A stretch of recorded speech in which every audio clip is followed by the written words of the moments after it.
నమస్తే, welcome to 99 TV. Cafe Niloufer supreme tea powder సమర్పించు mega at 70 70 రోజులు 70 సంగతులు. ఈరోజు వెరీ స్పెషల్ గెస్ట్ మనతో ఉన్నారు. తనకి చిన్నప్పటి నుంచి స్కేటింగ్ అంటే చాలా ఇష్టం. ఆ ఇష్టమే తనని అత్యున్నత శిఖరాలకు ఎదిగేలా చేస్తోంది. లెక్కలేనన్ని పథకాలు తన ఖాతాలో వేసుకున్నాడు. International gold medallist artistic roller skater Padiga Tejas ఈరోజు మనతో ఉన్నారు. తను ఒక బిగ్ మెగా ఫ్యాన్ కూడా, అందుకే ఈరోజు మన ఇంటర్వ్యూకి వచ్చేసారు. అయితే లేటెస్ట్గా జరిగిన సౌత్ కొరియాలో జరిగినటువంటి 20th ఛాంపియన్షిప్లో gold medal and silver medal సొంతం చేసుకున్నారు. తను ఏ పోటీలకు వెళ్ళినా పథకాలతో మాత్రమే తిరిగి వస్తాడు. అదే తన స్పెషాలిటీ. అలా మన భారతదేశ కీర్తిని ప్రపంచ వేదికల మీద రెపరెపలాడిస్తున్న dynamic and daring talented champion Padiga Tejas మనతో ఉన్నారు. తనతో మాట్లాడదాం. Hi champion. హలో మ్యామ్, ఎలా ఉన్నావు? నేను చాలా బాగున్నాను. ముందుగా నీకు congratulations. Thank you so much. Big success. ఒక ఇంటర్నేషనల్ గోల్డ్ మెడలిస్ట్గా నువ్వు దూసుకుపోతున్నావు. ఇంకా చాలా చాలా జర్నీ ఉంది నీకు. దానికి నువ్వు నిరంతరం చేసే కృషి నేను ఇక్కడి దాకా తీసుకొచ్చింది. ఈ కృషిని నువ్వు ఇలాగే కంటిన్యూ చేసాయి. మరి మా మెగా 70కి వచ్చేసావు. ఒక ఫ్యాన్గా నువ్వు ఇక్కడ కూర్చున్నావు. మెగా ఫ్యాన్ ఎలా అయ్యావు ఈ విషయాలు తెలుసుకునే ముందు నీ సక్సెస్కి ఏంటి పునాది? 3 years ఏజ్ నుంచి నువ్వు స్టార్ట్ అయ్యావు కదా. ఇప్పటి వరకు దగ్గర నువ్వు 180 మెడల్స్ సొంతం చేసుకున్నావు. ఏంటి పథకాల వేట ఏంటి అసలు? దీనికోసం నువ్వు ఎలా శ్రమిస్తున్నావు? ఎలా ఉంటుంది నీ డైలీ రొటీన్ కానీ నీ ప్రాక్టీస్ కానీ? నా డైలీ రొటీన్ వచ్చి నార్మల్ ఎర్లీ మార్నింగ్ ప్రాక్టీస్, తర్వాత కాలేజ్కి వెళ్ళడం, మళ్ళీ రావడం, మళ్ళీ ప్రాక్టీస్ ఉంటుంది. ఇంకా తర్వాత వచ్చి ఇంకా ఏ పనులు అయితే ఉన్నాయో కాలేజ్ వర్క్ కానీ లేదంటే స్కేటింగ్ వర్క్ కానీ చేసుకొని పడుకోవడం. స్కేటింగ్కి నువ్వు ఎంత సమయం ఇవ్వాల్సి ఉంటుంది? ఎవ్రీడే నువ్వు ఎంత టైం దానికి ఇవ్వాల్సి ఉంటుంది? నార్మల్గా చూసుకుంటే ఒక ఈజీలీ 2 to 3 hours ఇస్తాను. అదే కాంపిటీషన్ దగ్గరకు వస్తుందంటే ఈజీలీ ఒక 6 to 8 hours ఓన్లీ రింక్లోనే ఉంటాము. ఓకే. అంటే ఒక ఛాంపియన్కి ప్రాక్టీస్ ఈజ్ కంప్లీట్లీ తను నిరంతరం ప్రాక్టీస్ చేస్తూనే ఉండాలి. అండ్ ఎప్పుడైతే మనం ఒక పోటీకి వెళ్తున్నామో, అది నేషనల్ కావచ్చు, ఇంటర్నేషనల్ కావచ్చు, పోటీ అనేటప్పుడు మీ సైకలాజికల్గా మీ స్ట్రెంగ్త్స్ ఎలా ఉంటాయి? పోటీ అనేసరికి ఆ స్ట్రెంగ్త్ని వీక్ అవ్వకుండా ఉండడానికి ఏం చేయాల్సి ఉంటుంది? Main self motivation important. వేరే వాళ్ళు ఏం చెప్తున్నారు లేదు, మంచి తీసుకొని చెడు వదిలేయడం అన్నట్లుగానే ఎవరైతే మంచి చెప్తారో అది తీసుకొని చెడే ముందు సరే చెప్పేదేదో చెప్తారని చెప్పి పక్కన పెట్టుకోవడం. మెయిన్గా సెల్ఫ్ మోటివేషన్తో ముందుకెళ్ళడమే ఇంపార్టెంట్. నువ్వు ఇంటర్నేషనల్స్ చేస్తున్నావు. ఇంటర్నేషనల్కి వెళ్ళినప్పుడు అనేక దేశాల నుంచి వస్తూ ఉంటారు. డిఫరెంట్ కైండ్ ఆఫ్ పర్సన్స్ని మనం చూస్తూ ఉంటాం. వెళ్ళేది ఒక పోటీ అన్నప్పుడు ఏ పోటీకైనా ఒక స్ట్రెస్ అనేది ఉంటుంది కదా. అలా నువ్వు వివిధ దేశాలకు వెళ్తున్నప్పుడు, ఆ పోటీలో పాల్గొన్నప్పుడు, ఇంటర్నేషనల్స్ చేస్తున్నప్పుడు ఎట్లా ఉంటుంది మీ సిచ్యువేషన్? అది ఎప్పుడూ స్ట్రెస్ఫుల్. ఫస్ట్ టైం ఎక్స్పీరియన్సెస్ ఎప్పుడు స్ట్రెస్ఫుల్ ఉంటుంది. తర్వాత మనం వెళ్ళే కొద్దీ అలవాటు అయితే అవుతుంది. కానీ అది మేనేజ్ చేసుకోవడం మెయిన్. అంటే అదే సెల్ఫ్ టాక్, మనకు మనం చెప్పుకోవడం ఏంటి, మన స్ట్రెంగ్స్, మన వీక్నెస్, మన వాటి గురించి చూసుకుంటే ఆ భయం, ఫియర్ అనేది కొంచెం తగ్గుతుంది అని ఫీల్. ఓకే. నువ్వు రీసెంట్గా కూడా మన జరిగిన మిస్ వరల్డ్ పోటీలప్పుడు కూడా నువ్వు పార్టిసిపేట్ చేసావు కదా. అక్కడ నీకు చాలా మంచి అప్లాజ్ వచ్చింది. అంటే ఇక్కడ అలాంటి వేదిక మీద ఆ అప్లాజ్ నీకు ఎలా అనిపించింది? అప్పుడు మేము స్పోర్ట్స్ డే, వాళ్ళ స్పోర్ట్స్ ఈవెంట్ డే రోజు మేము ఒక ఈవెంట్ చేసాము. అది ఫస్ట్ టైం ఒక అందరూ మినిస్టర్స్ కానీ international like miss universe contestants కానీ వాళ్ళందరి ముందు చేసినప్పుడు వాళ్ళందరూ చాలా షాక్ అయ్యారు ఈ స్పోర్ట్ చూసి. అది చాలా హ్యాపీ అనిపించింది. ఫస్ట్ టైం ఒక డిఫరెంట్ డెమో లాగా ఇచ్చాను. ఓకే. అది మన స్టేట్లో కాబట్టి అది ఇంకా చాలా బాగా అనిపిస్తూ ఉంటుంది. మరి మొన్న నువ్వు గోల్డ్ మెడల్ సాధించి వచ్చావు సౌత్ కొరియాలో జరిగిన కాంపిటీషన్కి. ఎట్లా ఆ ఎక్స్పీరియన్స్ ఎలా ఉంది? గోల్డ్ మెడల్ అంటే మామూలు విషయం కాదు. ఎలా ఉంది?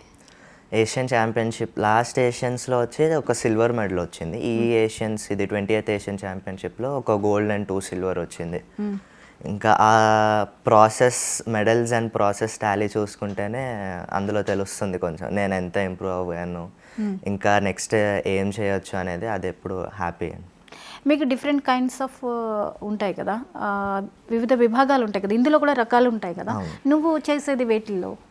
నేను వచ్చి పేర్ స్కేటింగ్ చేస్తాను, couple dance and group events and solo events. మొత్తం ఓకే. ఏది టఫ్ నీకు? ఏది టఫ్ అంటే పేర్ ఈవెంట్స్ టఫ్ ఉంటుంది, ఎందుకంటే లిఫ్ట్ చేయాలి, అదంతా కొంచెం ఇద్దరిని హ్యాండిల్ చేయాలి, నువ్వు నీ పెయిర్ని హ్యాండిల్ చేయాలి కాబట్టి కోఆర్డినేషన్ అనేది చాలా టఫ్గా ఉంటుందేమో. ఆ ప్రాక్టీస్ కూడా అంతే టఫ్గా ఉంటుందా? ఇంకా ప్రాక్టీస్లోనే అదంతా ఎట్లాగట్లా హ్యాండిల్ చేసి కోఆర్డినేట్ చేసుకొని చేసుకోవాలి. ఓకే. మరి ఇంత చక్కగా ముందుకు వెళ్ళిపోతున్నావు, నెక్స్ట్ ఏంటి నీ గోల్ ఏంటి? ఒక చిన్నప్పుడు నువ్వు అనుకోకుండా ఒక స్కేటింగ్ వైపు అట్రాక్ట్ అయ్యావు, కానీ ఈ రోజున అందులోనే ఒక ఛాంపియన్ అయ్యావు. నెక్స్ట్ గోల్ ఏంటి? Next higher championships, world championships and Olympics అట్లాంటి కాంపిటీషన్స్లో పార్టిసిపేట్ చేయాలని. ఓకే. మరి నువ్వేమో మెగాస్టార్ ఫ్యాన్వి, ఈ ఫ్యాన్ ఎప్పుడయ్యావు, ఏ ఏజ్ నుంచి అయ్యావు? బాగా చిన్నప్పటి నుంచే చిరంజీవి మూవీస్ చూస్తేనే అన్నం తినడం కానీ అట్లాంటివన్నీ చేసేవాను. ఇంతకుముందు సీడీస్ ఉండేవి కదా, ఇప్పుడు ఆ సీడీస్ పెట్టి ప్లే చేసి అదే రోజు అదే మూవీస్, చిరంజీవి మూవీస్ కంటిన్యూస్గా చూసి పెరిగాను నేను. ఓకే. నీకు బాగా గుర్తున్న, నీకు ఊహ తెలిసిన తర్వాత నీకు నచ్చిన చిరంజీవి గారి మూవీ ఏంటి? నేను కొంచెం పెద్ద అయ్యాక ఫస్ట్ నాకు చూసినప్పుడు గుర్తున్న మూవీ శంకర్ దాదా ఎంబీబీఎస్. అది గుర్తుంది బాగా, చిన్నప్పుడు నేను చూసింది అది. అంజీ మూవీ, అవన్నీ చాలా ఇష్టం అప్పుడు. అయితే చిరంజీవి గారి సినిమాలు మిస్ అవ్వకుండా చూస్తుంటా. చిరంజీవి గారు ఏది నీకు బాగా నచ్చుతుంది? డిఫరెంట్ కైండ్ ఆఫ్ క్యారెక్టర్స్ ఏది చేసినా కానీ ఆయన అద్భుతంగా చేస్తూ ఉంటారు. నువ్వు బాగా ఇష్టపడేది ఏంటి చిరంజీవి గారిలో? ఆయన కామెడీ టైమింగ్ అను మెయిన్ ఆయన మోటివేషన్ స్పీచెస్ చాలా ఇష్టం నాకు. రెగ్యులర్గా ఫాలో అవుతుంటావా? అవును. నువ్వు కూడా ఫ్యాన్ కదా, ఫ్యాన్ పేజ్లో టైం ఉంటుందా అసలు నీకు? పర్లేదు, కొంచెం టైం ఉంటుంది. అంటే ఇప్పుడు ఇంత బిజీగా ఉన్నావు కదా, మూవీస్ చూస్తున్నావా? అది మూవీస్ అంటే దానికి సపరేట్ టైమింగ్ ఇచ్చి చూడడం, వెళ్ళడం. ఓకే.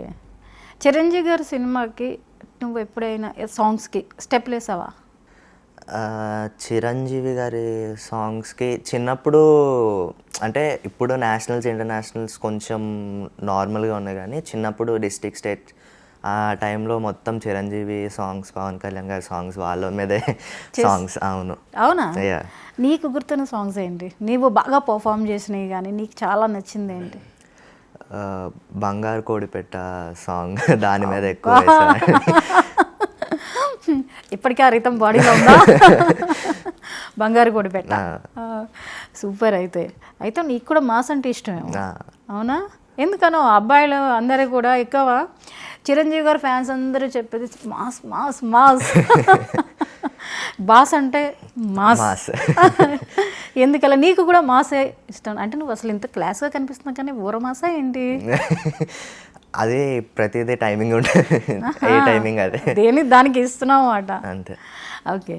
చిరంజీవి గారు ఇప్పటి వరకు ఎన్నో సినిమాలు చేశారు. శంకర్ దాదా చూసావు, తర్వాత ఇప్పుడు రీసెంట్గా వస్తున్న సినిమాలను కూడా చూస్తున్నావు కదా, నీకేమైనా చేంజ్ కనిపించిందా? చిరంజీవి గారు మధ్యలో ఒక బ్రేక్ ఇచ్చిన తర్వాత ఒక గ్యాప్ ఇచ్చారు, ఫ్యాన్స్ అందరూ అల్లాడిపోయారు, ఇంకా చిరంజీవి గారిని చూడలేమా సినిమాల్లో అని చెప్పేసి. కానీ మళ్ళీ బ్యాక్ వచ్చిన తర్వాత బిఫోర్ ఆఫ్టర్ నువ్వు ఒక అభిమానిగా ఏం గమనించావు ఆయనలో? ఆయన ఫస్ట్ ఆఫ్ ఆల్ గ్రేస్ కానీ ఆ డ్యాన్స్ మూమెంట్ కానీ అసలు ఏం తగ్గలేదు, ఇంకా చెప్పాలంటే ఇంకా మంచిగానే వచ్చింది.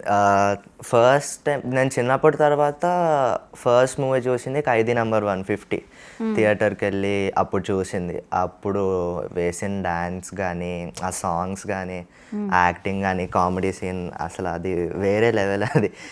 ఇంకా నాకు తెలిసి ఆయన ఇంకా బెటరే అయ్యారు తప్ప ఏం తగ్గలేదు.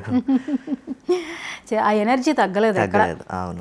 అంతకందుకే ఇప్పుడు యంగ్ హీరోస్ కూడా దూసుకుని వెళ్ళిపోతున్నారు. ఈ జనరేషన్తో ఆయనకి సంబంధం లేదు, ఆయన మెగా ట్రాక్లో ఆయన వెళ్ళిపోతూనే ఉన్నారు. చిరంజీవి గారిని ఎలాంటి క్యారెక్టర్ చేస్తే బాగుంటుంది అని నీకు అనిపిస్తుంది? ఆయన ఈ ఠాకూర్ మూవీస్, ఈ మూవీస్ అంటే లైక్ మెసేజ్ ఓరియంటెడ్ మూవీస్, అవి చాలా ఇష్టం. అవి చూసినప్పుడు ప్రతిసారి గూస్ బంప్స్ వస్తూ ఉంటాయి. అట్లాంటి మూవీస్ ఇంకా ఎక్కువ చేయడం ఇష్టం. స్టాలిన్ చూసావా? స్టాలిన్ కూడా, అందులో ఒక మెసేజ్ ఇచ్చారు కదా, ముగ్గురికి హెల్ప్ చేయండి. యా అది దట్స్ మై ఫేవరెట్ కోట్. ఒకరికి హెల్ప్ చేయండి, ఆ హెల్ప్ మనలోనే అది తిరుగుతూ ఉంటుంది, రొటేట్ అవుతూ ఉంటుంది. Oh that's a favourite song. అది ఇప్పటికీ జనాలు ఉండిపోయింది. ఎప్పుడైనా అంటే కావాలంటే ఇంకో ముగ్గురికి హెల్ప్ చేయండి అనేది ప్రతి ఒక్కరికి మైండ్లోకి వెళ్ళిపోయింది అది. అవును, ఆయన చేసే సర్వీసెస్ కూడా అలాంటివే. నిజంగా దానికి తగ్గట్లుగానే ఆయన సినిమాలు ఎలా ఉన్నాయో ఆయన సర్వీసెస్ కూడా బ్లడ్ బ్యాంక్ కానీ ఐ డొనేషన్ బ్యాంక్ అవన్నీ services like he's a great human చెప్పాలంటే. చిరంజీవి గారు star and great human being అనడానికి ఇవే బ్లడ్ బ్యాంక్ లాంటివి, ఆయన గొప్ప హ్యూమన్ బీయింగ్ అని మనకు అర్థమవుతుంటుంది. అలాగే ఫిల్మ్ ఇండస్ట్రీ వరకు వచ్చేసరికి ఎవరైతే అప్కమింగ్ టాలెంటెడ్ ఆర్టిస్టులు ఉన్నారో వాళ్ళని ఎంకరేజ్ చేయడం, డైరెక్టర్స్ కానీ యాక్టర్స్ కానీ ఎంతమందిని ఎంకరేజ్ చేయడం, వాళ్ళందరూ చెప్పడం చిరంజీవి గారి వల్ల ఇంత స్థాయికి వచ్చాను. చాలామందిని అట్లా చూశాను.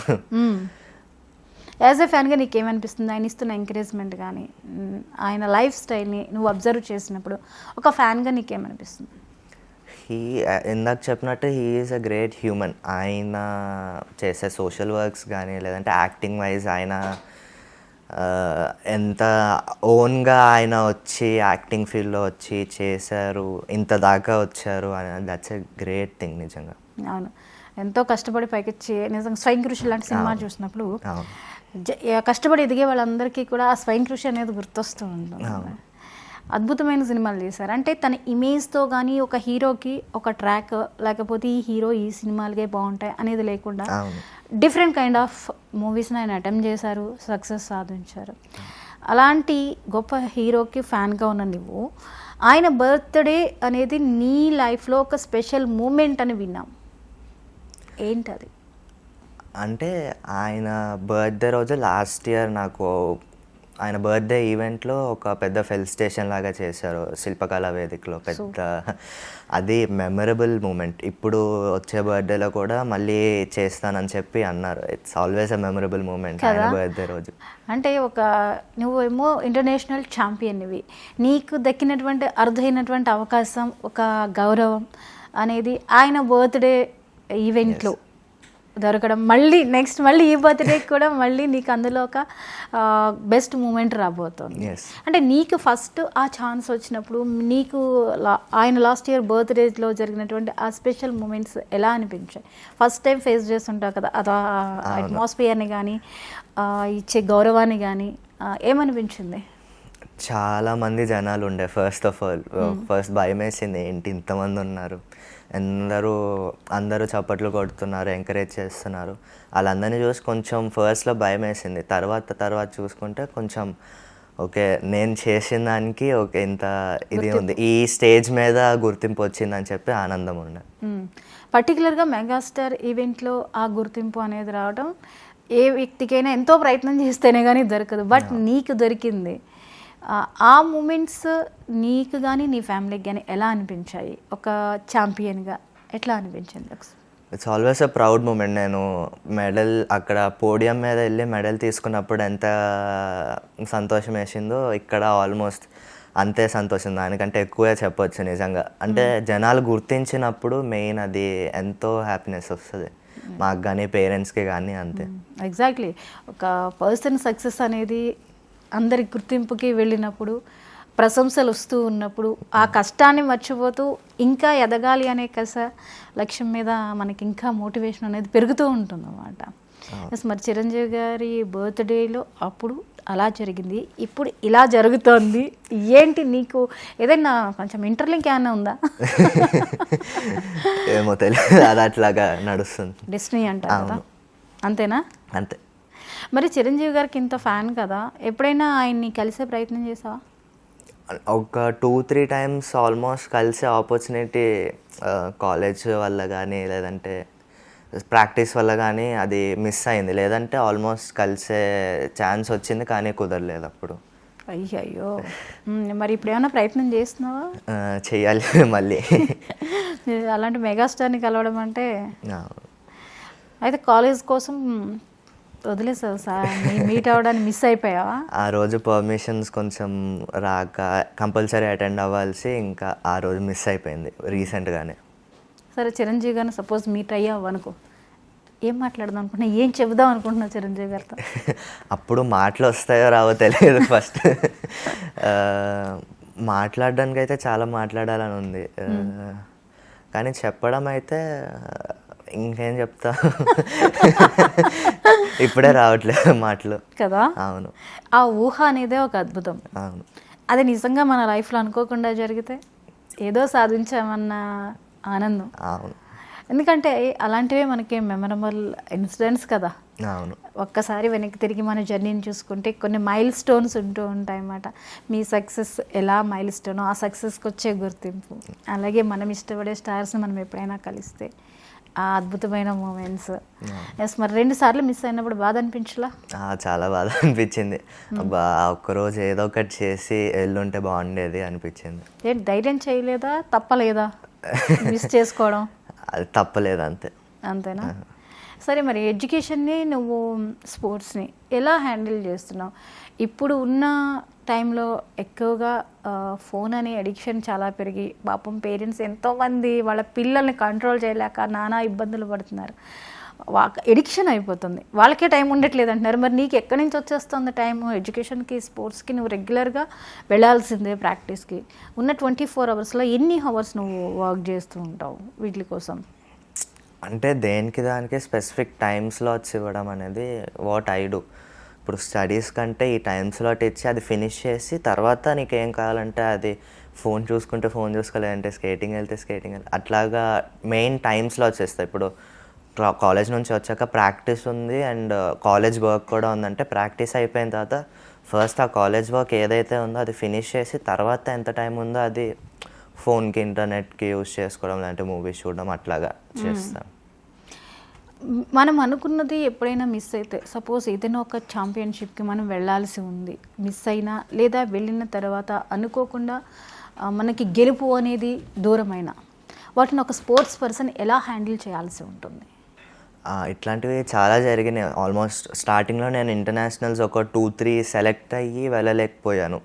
వీసా రిజెక్ట్ అవ్వడం వల్ల, ఫైనాన్షియల్ కండిషన్స్ కొంచెం టఫ్ ఉండడం వల్ల అట్లాగా ఆగిపోవాల్సి వచ్చింది ఒక 2-3 ఇంటర్నేషనల్ ఛాంపియన్షిప్స్. అప్పుడు స్టార్టింగ్లో ఫుల్ చాలా బాధ అవుతుంది, ఏంటి ఇట్లాగా అవుతుంది ప్రతిసారి అని చెప్పి. కాకపోతే మెయిన్గా నేను అది ప్రాక్టీస్లో చూపిస్తాను. ప్రాక్టీస్లో నేను బాగా చేసి ఓకే ఇప్పుడు ఇది కాదు రైట్ టైము, ఇంకా టైం ఉంది, దేవుడు మనకి ఉంచారు, ఇది రైట్ టైం కాదు, మనకి ఫ్యూచర్లో ఇంకా బెటర్ ఆపర్చునిటీస్ వస్తాయి అని చెప్పి పుష్ చేయడమే. అంత మెచ్యూరిటీ వచ్చేసిందా ఇంత చిన్న ఏజ్లో నీకు? అంటే ఈ ఛాలెంజెస్ అన్నీ ఓవర్కమ్ చేయడం, దానికి మనకి ఫ్యామిలీ సపోర్ట్ కూడా చాలా అవసరం. అంటే ఒక ఇంట్లో నుంచి ఒక స్పోర్ట్స్ పర్సన్ వచ్చారు అంటేనే ఆ ఫ్యామిలీ ఎంత సపోర్ట్ చేస్తుందో మనం అర్థం చేసుకోవచ్చు. బట్ ఏదైనా ఒక చిన్న చిన్న ఇలాంటి ఇన్సిడెంట్స్, రిజెక్షన్స్ కావచ్చు, మిస్ అవ్వడం కావచ్చు, ఇలాంటివి వచ్చినప్పుడు నీకు ఫ్యామిలీ నుంచి ఆ సపోర్ట్ ఎలా దొరుకుతుంది? ఫ్యామిలీ వాళ్ళు చాలా సపోర్టివ్. అంటే ఇక్కడ దాకా రావడానికి కారణం కూడా వాళ్ళే. వాళ్ళు ఎంత పుష్ చేస్తే కానీ ఇంత స్టేజ్కి రాలేను. వాళ్ళే తీసుకెళ్ళడం, ఎప్పుడు కావాలంటే అప్పుడు కాంపిటీషన్కి తీసుకెళ్తారు, ప్రాక్టీస్కి తీసుకెళ్తారు, కాలేజ్కి తీసుకెళ్తారు. అదంతా చేసేది వాళ్ళే. వాళ్ళు ఎప్పుడూ ఆపలేదు, ఎప్పుడూ నో చెప్పలేదు దేనికి. ఓకే. అంటే పేరెంట్స్ జనరల్గా పిల్లలు ఇంకొకటి చూస్ చేసుకున్నప్పుడు కొంచెం భయపడుతూ ఉంటారు. దీనిలో సక్సెస్ రేట్ అనేది ఖచ్చితంగా క్యాలిక్యులేషన్ చేస్తారు, చెయ్యాలి కూడా. పేరెంట్స్ ముందు అది ఆలోచిస్తారు. ఎడ్యుకేషన్లో అయితే ఒక ట్రాక్ ఉంటుంది, ఇలాంటి స్పోర్ట్స్కి ఎంతవరకు వీళ్ళు వెళ్ళగలుగుతారు, రకరకాల ఫ్యాక్టర్స్ని వాళ్ళు క్యాలిక్యులేషన్ చేసి సమ్టైమ్స్ ఎస్ ఆర్ నో అనే సందర్భాలు కూడా వస్తాయి. అలాగే నువ్వు కొంచెం ఎదిగిన తర్వాత, కాలేజ్ స్టేజ్కి వచ్చిన తర్వాత అయినా కానీ ఎప్పుడైనా ఒక అభ్యంతరం కానీ అలాంటిది ఏమైనా ఇంట్లోంచి వచ్చిందా? అంటే మధ్య మధ్యలో చిన్న చిన్నగా అదే అవుతూనే ఉంటాయి. అంటే స్టడీస్ మరీ వెనక్కి అయిపోతాం, కొంచెం ఆపుదామా, అది వస్తూనే ఉంటాయి డిస్టర్బెన్సెస్. కానీ ఏదో ఒకటి సరే పుష్ చేద్దాం, చూద్దాం, స్టడీస్ మేనేజ్ చేసుకొని అది మేనేజ్ చేసుకొని చూద్దామని చెప్పి పుష్ చేస్తారే తప్ప కంప్లీట్గా ఆపడం అయితే చేయలేదు. ఓకే. సో మంచి సపోర్ట్ ఉంది. మరి ఫ్యామిలీ నుంచి అంత సపోర్ట్ ఉంది, నీకు అంత ప్యాషన్ ఉంది. నిన్ను సక్సెస్ఫుల్ స్పోర్ట్స్ పర్సన్గా తీర్చిదిద్దడంలో మీ ట్రైనర్ యొక్క పార్ట్ ఏంటి? ఎవరు నిన్ను ఇంత చక్కగా ట్రైన్ చేస్తున్నది? సో నేను చిన్నప్పుడు వచ్చి సత్యనారాయణ సార్, ఆయనే నేర్పించారు మొత్తం అంతా. చిన్నప్పటి నుంచి బేసిక్స్ అంతా నేను ఆయన దగ్గరే నేర్చుకున్నాను. తర్వాత ఇక్కడ వచ్చి అనూప్ కుమార్ యామ అండ్ అమర్నాగ్ యామ వాళ్ళిద్దరూ నా కోచెస్ ఇప్పుడు. వాళ్ళు వచ్చి అర్జున అవార్డీస్ అనమాట ఈ స్కేటింగ్లోనే. ఓకే. సో హైయెస్ట్ అవార్డీస్ వాళ్ళే. ఇంకా ఇంటర్నేషనల్స్కి కంప్లీట్గా ట్రైన్ చేయడం నా మోటివేషన్ వాళ్ళే. ఇంకా మొత్తం వాళ్ళే ప్రజెంట్ చేసేదంతా. ఎప్పుడైనా వాళ్ళ నుంచి నీకు తిట్టడం, కోప్పడడం అండ్ ఉంటాయి కదా, ఉంటుంది. వచ్చాయా నీకు ఎప్పుడైనా? చాలా కామన్ అది. ప్రాక్టీస్లో రోజు తిట్టించుకుంటాను, రోజు ఆల్మోస్ట్ కొట్టేస్తారు. ఇంకా అంతే, ఇంకా అది ఉంటుంది ఎప్పుడు. ఆ మందలింపులు తప్ప. అవును. నువ్వు ఎలా తీసుకోవడానికి అలవాటు పడ్డావు? అంటే ఫస్ట్లో కొంచెం హర్ట్ అవ్వడం, ఎందుకు ఇది నాకు ఇంత కష్టం అవసరం, ఇలాంటివి అన్నీ వచ్చాయా ఫీలింగ్స్? లేదు, అది నెక్స్ట్ టైం కొట్టకుండా ఉంటే చాలు, అది ఏదో ఒకటి బాగా చేయాలి అని చెప్పి అదే ఉంటుంది. సూపర్. అయితే చాలా మెచ్యూర్డ్గా, చాలా క్లారిటీగా ఉన్నాను.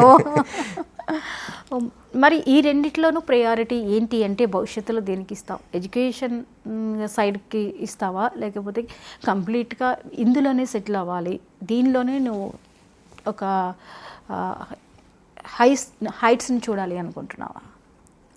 అంటే నా అకార్డింగ్ టు మీ రెండింటిని నెగ్లెక్ట్ అయితే చేయలేము, రెండింటికి ప్రిఫరెన్స్ ఇవ్వాలి.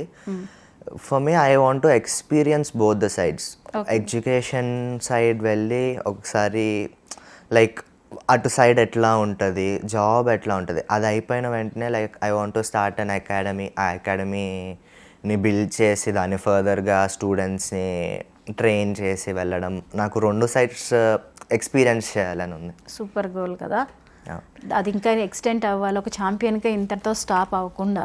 అవును, నా స్పోర్ట్ని ఇంకా ఎక్కువ మందికి తెలియజేయాలి, అది ఎంత హార్డో, దానికి ఎంత కృషి చేయాలో, అండ్ ఇంటర్నేషనల్ వరల్డ్ ఛాంపియన్షిప్ స్టేజ్లో తీసుకెళ్ళాలి అనేది నా కోరిక. ఈ స్పోర్ట్లో ఉన్న రిస్క్ ఫ్యాక్టర్స్ ఏంటి? రిస్క్ ఫ్యాక్టర్స్ చాలా ఎక్కువ. ఏమైనా చిన్న పొరపాటు కాళ్ళు కానీ, బ్యాక్ కానీ, షోల్డర్ కానీ కంప్లీట్లీ గాన్. ఈజీగా ఒక 1-2 years రెస్ట్ తీసుకునే అంత సివియర్ ఇంజురీస్ అవుతాయి. అవి కంపల్సరీ, అది ఏ స్పోర్ట్ కన్నా ఉంటుంది. ఇప్పుడు ఈ స్కేటింగ్కి ఇంకా ఎక్కువ ఉంటుంది నేను చెప్పాలంటే. ఇప్పుడు మేము చేస్తాం, ఒక జంప్ చేస్తాం, అది ల్యాండింగ్ ఏమైనా పొరపాటు అయిందంటే యాంకిల్ ట్విస్ట్ అయిపోయి పడిపోతాం. ఒక 6 months బెడ్ రెస్ట్. మళ్ళీ దాని తర్వాత రికవర్ అయ్యి ఎంతవరకు చేయగలం అనేది అది ఎవరికీ తెలియదు. అది చాలా రిస్కీ గేమ్ స్కేటింగ్ అని. ఓకే.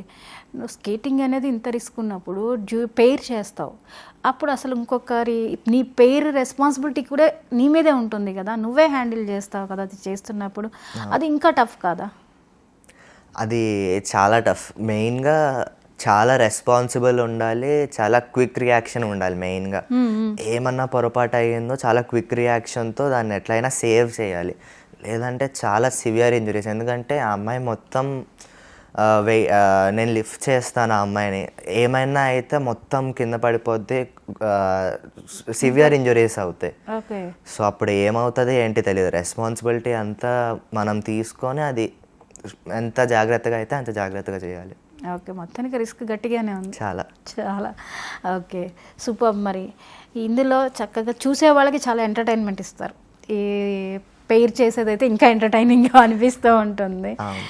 మరి రియల్ లైఫ్లోకి వచ్చేసరికి ఎంటర్టైన్మెంట్ అంటేనేమో నువ్వు మెగాస్టార్ అంటున్నావు. మరి మెగాస్టార్ గురించి నువ్వు ఏదైనా చెప్పాల్సి వస్తే నీ మాటల్లో ఏం చెప్తావు?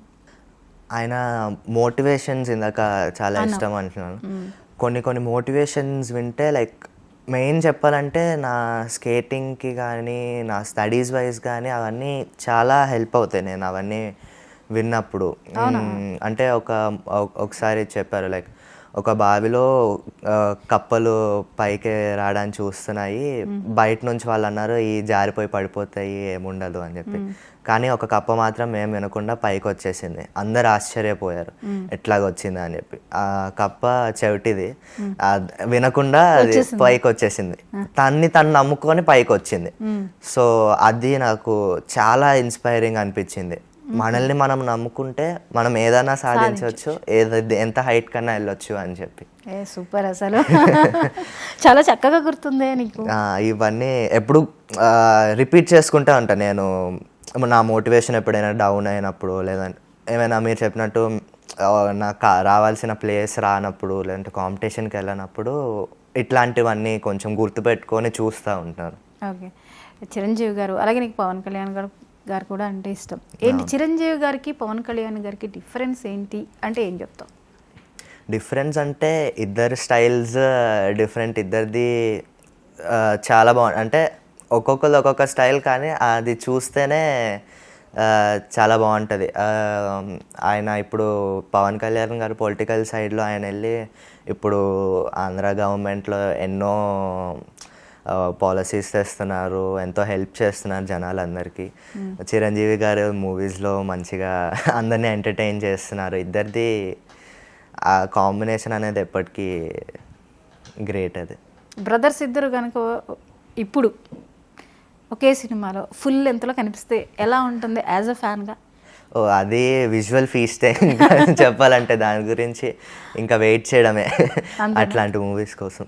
ఓకే, రామ్ చరణ్ గారిని అలాగే చిరంజీవి గారిని ఒక స్క్రీన్ మీద చూసాం. నీకు ఎలా అనిపించింది? తండ్రి కొడుకులు నీకు ఎట్లా అనిపించింది చెప్పు. నేను ఫస్ట్ టైం వచ్చి ఇది మగధీర మూవీలో చూసామండి. చిన్నప్పుడు ఆ బంగారు కోడిపెట్ట సాంగ్ అందులోనే చూసామండి, ఆ డ్యాన్స్ చేయడం. కానీ ఫస్ట్ టైం నేను అక్కడే చూసాను డ్యాన్స్ అదంతా. కానీ దానికి క్రేజీ ఫ్యాన్ నేను అసలు. ఎప్పుడు అప్పుడు అదే మూవీలో రామ్ చరణ్ స్కేట్స్ వేసుకొని చేస్తుండే ఆ మూవీలో. అప్పుడే చూసి స్కేటింగ్ ఇంత వాల్యూ ఉందా, ఇంకా స్కేటింగ్ ఇంకా నేను ఇలా కూడా చేయొచ్చా అని చెప్పి అప్పుడు ఇంకా ఎక్కువ రియలైజేషన్. అప్పటికి చేస్తున్నాను స్కేటింగ్, అప్పటికి ఇంకా ఎక్కువ రియలైజేషన్ వచ్చింది, న్యూ థాట్స్ వచ్చాయి. ఓకే, చిరంజీవి గారు అలాగే రామ్ చరణ్ ఇద్దరు కలిసి ఆచార్య మూవీలో నటించారు. అంటే తండ్రి కొడుకుల్ని అలా ఒక మూవీలో చూసినప్పుడు అంటే ఎక్కువ స్పాన్లో ఏమనిపించింది నీకు? ఓ, అది నిజంగా చెప్పాలంటే it's a dream come true. Like అట్లాంటి మూవీస్ చూడడం, వాళ్ళిద్దరి కాంబినేషన్ కానీ వాళ్ళిద్దరు డ్యాన్స్ చేస్తున్నప్పుడు కానీ అది వేరే లెవెల్ ఫీల్. అది అయితే ఇప్పుడు నువ్వు ఒకటి పర్ఫెక్ట్గా స్ట్రైట్గా చెప్పాలి, చిరంజీవి గారి డ్యాన్స్ బాగుంటుందా, రామ్ చరణ్ గారి డ్యాన్స్ బాగుంటుందా? ఒక్కళ్ళే చెప్పాలి.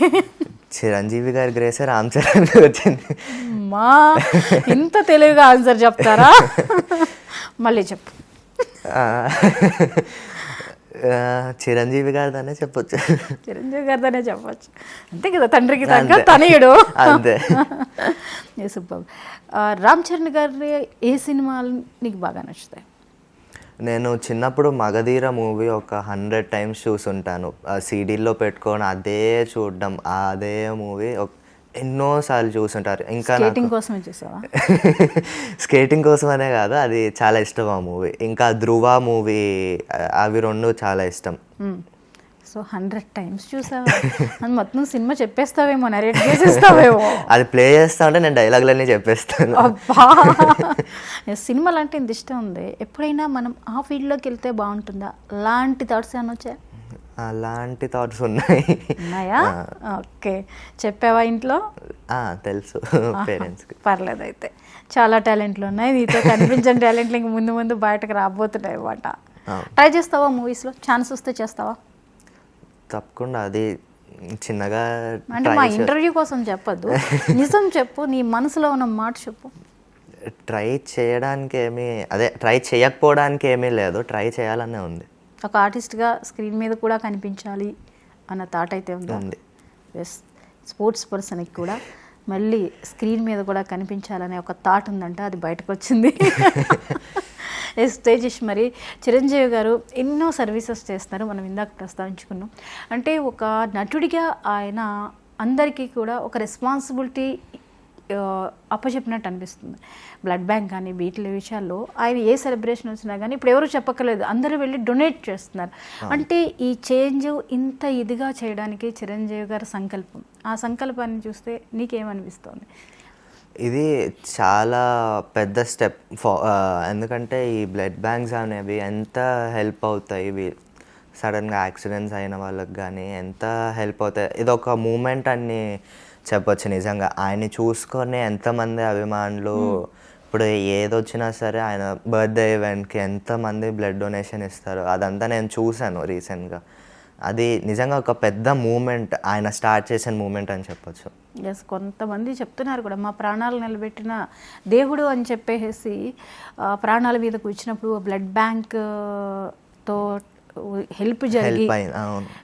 ఎవరో ప్లేట్లెట్స్ పోతే కనుక మొన్నే చిరంజీవి గారు చెప్పడం జరిగింది. ప్లేట్లెట్స్ లేవు అంటే బ్లడ్ బ్యాంక్ని కన్సల్ట్ చేయమని ఎవరో సలహా ఇస్తే అప్పుడు మళ్ళీ వాళ్ళ పాపో బాబు ఐ డోంట్ నో, కరెక్ట్గా నాకు గుర్తులేదు, ఈ రోజున ప్రాణాలతో ఉన్నారు అంటే దానికి కారణం ఆయనే. అంటే ఒక దేవుడిగా, అభిమానుల్లో ఒక నటుడిగా కాకుండా దేవుడిగా కూడా ఆయన ఒక ముద్ర వేసుకున్నారు. ఇది అందరికీ సాధ్యమవుతుందంటావా?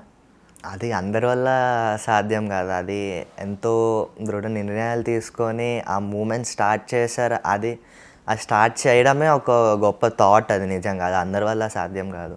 ఓకే. చిరంజీవి గారు 150 తర్వాత నుంచి వచ్చిన మూవీస్ అన్నీ చూసావా? యా. ఆ మూవీస్లో నీకు ఏది బాగా నచ్చింది? ఆ మూవీస్లో వాల్తేర్ వీరయ్య ఇష్టం. మాస్ దగ్గరికి వెళ్తావేమో అనుకున్నా, లేదంటే మరి ఠాగూర్ అన్నావు కాబట్టి ఒకవేళ గాడ్ ఫాదర్ అన్న చెప్తావా అనుకున్నా. వాల్తేరు వీరయ్య దగ్గరికి వెళ్ళి వాల్తేరు వీరయ్యలో ఏం నచ్చింది చెప్పు.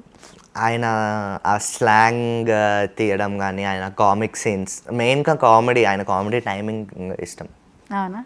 ఆయన డ్యాన్స్ ఇష్టం, ఆయన కామెడీ టైమింగ్ ఇష్టం. ఆయన ముఠా మిస్టర్ సినిమా ఎప్పుడైనా చూసావా?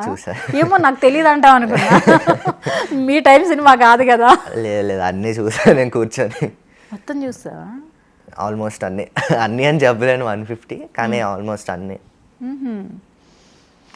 అప్పుడు ఒక బ్రేక్ డ్యాన్స్కి ఆయన ఒక ఒరవడి వేశారు. బ్రేక్ డ్యాన్స్ అంటే చిరంజీవి గారు. అప్పుడు దాకా సినిమా ఇండస్ట్రీలో డాన్స్ ఒక టైప్లో నడిచేది, బట్ చిరంజీవి గారు వచ్చాక మొత్తం మారిపోయింది.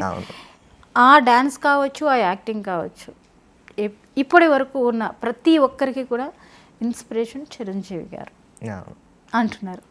మీకు కూడా అలాగే అంతేనా? అవును, అంతే. ఎస్. చిరంజీవి గారిలో నీకు బాగా నచ్చిన అదేంటి? డైలాగ్ చెప్పడమా, డాన్స్ చేయడమా, లేకపోతే ఇందాక అన్నట్టు కామెడీ సెన్సా? ఆ మూడిట్లో సెలెక్ట్ చేయాలంటే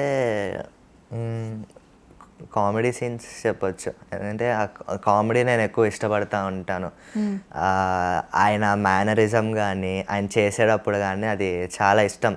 అంతే, ఎంత బాగా చేస్తారంటే అది నవ్వు ఆపుకోలేము అంతే. అది అవును, కరెక్ట్. ఆయన బాడీ లాంగ్వేజ్ చాలా బాగుంటుంది. అది ఏ క్యారెక్టర్కైనా, ఏ సీన్లో అయినా చక్కన మారిపోతుంది ఆయన బాడీ లాంగ్వేజ్. మళ్ళీ ఫైట్లో ఒక స్టైల్ కనిపిస్తూ ఉంటుంది, డాన్స్ వచ్చేసరికి మారిపోతుంది, కామెడీ వచ్చేసరికి మళ్ళీ అట్లాగా ఆయన అడాప్ట్ చేసేసుకుంటారు ఒక పాత్రలో. చిరంజీవి గారు వెళ్ళిపోతారు అనమాట. ఈ సినిమా చిరంజీవి గారు చేయడం ఏంటి, ఈ సినిమా ఆయనకి అంత సెట్ అవ్వలేదు అనే ఫీలింగ్ అసలు ఉండదు. నీకు కూడా అంతేనా? అంతే. ఎస్. మరి చిరంజీవి గారు ఇన్ని బ్యూటిఫుల్ మూవీస్ చేశారు, అండ్ అప్కమింగ్ మనకి విశ్వంభర కూడా వచ్చేస్తుంది. చూసే ఉంటావు ట్రైలర్స్ అవి. ఎట్లా అనిపించింది విశ్వంభర? ఆ ఎక్స్పీరియన్స్, ఆ విజువల్స్ కానీ అవన్నీ కొత్తగా ఏదో ట్రై చేస్తున్నారు అని కనిపిస్తుంది. It's clearly seen. అది కూడా గ్రేట్ సక్సెస్ అవ్వాలనుకుంటున్నాను. ఓకే. సూపర్బ్ తేజస్, చాలా చక్కగా అన్ని ఎక్స్పీరియన్స్ని చెప్పావు. అలాగే చిరంజీవి గారు అంటే ఎంత అభిమానమో చెప్పావు. సూపర్. మరి కొత్త విషయాన్ని కూడా చెప్పావు, నేను ఊహించనిది. ఆర్టిస్ట్ అవ్వాలనే ఒక కోరికను కూడా మొత్తానికి బయట పెట్టావు. సూపర్. సక్సెస్ఫుల్ స్పోర్ట్స్ పర్సన్గా నువ్వు ఏదైతే లక్ష్యాన్ని కోరుకుంటున్నావో దాన్ని ఖచ్చితంగా రీచ్ అవ్వాలి. అలాగే నీ డ్రీమ్స్ అన్నీ కూడా నిజం అవ్వాలి. దానికోసం నువ్వు నిరంతరం కృషి చేస్తూ స్వయం కృషితో నువ్వు పైకి రావాలని మనస్ఫూర్తిగా కోరుకుంటున్నాం. మరి చివరిగా నువ్వు చిరంజీవి గారికి బర్త్డే విషెస్ చెప్పేస్తే.